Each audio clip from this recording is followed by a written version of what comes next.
Hey guys, or what's up? And welcome back to the channel. And thanks to the recent optimizations that have massively boosted our performance. This is my new setup guide to how to maximize the graphical user interface performance. It's super important that you make sure to update all of the drivers in our system to their latest versions, especially in making sure that your GP drivers are updated to their latest. This is super important for getting the best performance.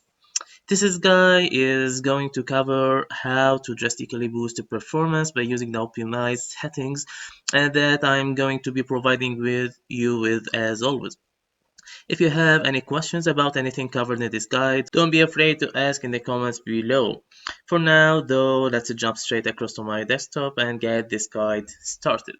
So for now, let's take a look at some GPU, CPU and RAM optimizations. Now if you are an NVIDIA user, you want to right click on your desktop and select open at the NVIDIA control panel. Once the control panel opens, you want to come to the desktop option here, and then you are going to be selecting to use the advanced 3D image settings. Then click take me there. Once you get to that section, you want to come to your program settings. Then once this area loads, you want it like this add button. Now, depending on what version of user you are using, mainline or early access, you want to select it from this list. Since I'm using early access, I highlighted, then I choose add a selected program. Once you have chosen your program, you want to scroll down to the bottom. I personally set vertical sync to off. Triple buffering wants to be set to on. Threaded optimization needs to be set to on. Scrolling up a little further, you want the power management mode set to prefer maximum performance, and OpenGL rendering GPU wants to be set to your actual NVIDIA GPU. Once you have all of these settings changed, hit the apply button. Please make sure that you turn on about the triple buffering and threaded optimization. These two settings combined give you a massive boost in performance when it used with OpenGL and DUs. So if you want the performance anywhere close to what I showed at the start of this video, please make sure to enable them. As I've said previously, if you are using a mainline and not early access, please make sure to apply this exact same. Otherwise, you are going to be missing out on a huge jump in performance. For now, though we are done with the GPU optimizations.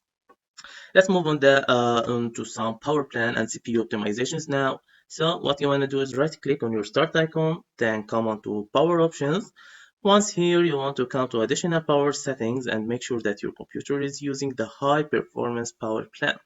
This is going to obviously use more power, but it is also going to give you the best possible performance out of any of these power plans. So again, please make sure to set this to high performance instead of power saver or balance. Once you have it applied, you can click the X here and we can close out of this window. So next up, we are going to be again clicking on our start icon. Then you are going to be typing in control. We are looking for a control panel. Click this to open it. Next, you're gonna be coming to system and security at the top. Then you're going to be coming to into system. And once in system, you're looking for advanced system settings. Now, once you bring this central window we are looking at for this performance section of click settings. Next, you're looking for this advanced area, and here we are. We are looking for this virtual memory or a page file section. Now, you can see I already have mine to set 10,000 megabytes. What you want to do is set this to your fastest storage drive.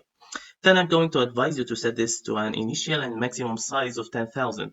Now be aware that this is going to use 10 gigabytes of storage on whatever storage drive you place it, but it is going to massively boost the stability of any other games you play, or the simulator especially. So if you have a low RAM amount like a 4, 8 or 12 gigabytes of RAM, if you have never played the page file before, remember to restart your PC and play it again. If you have followed all of these steps thus far, you now are going to have the best possible performance in any of the games you're going to be playing on. If you are using Yuzu emulator, all that remains to be done is to load up Yuzu and load your favorite games. In my next video, I will show you how to build the shadow cache, and you are going to have a very enjoyable experience on many of the most compatible games on this Nintendo Switch emulator. For now, at least, that is gonna be it for this setup guide. Once again, guys, if you enjoyed it, please remember to hit the like button down below. If you enjoy these kinds of videos, please consider subscribing to my channel. And if you are already subscribed, please hit the bell icon so that you get notified as soon as I make any new video uploads. Once again guys, thank you all very much for watching. Have a great day and I'll see you all in the next one. Goodbye.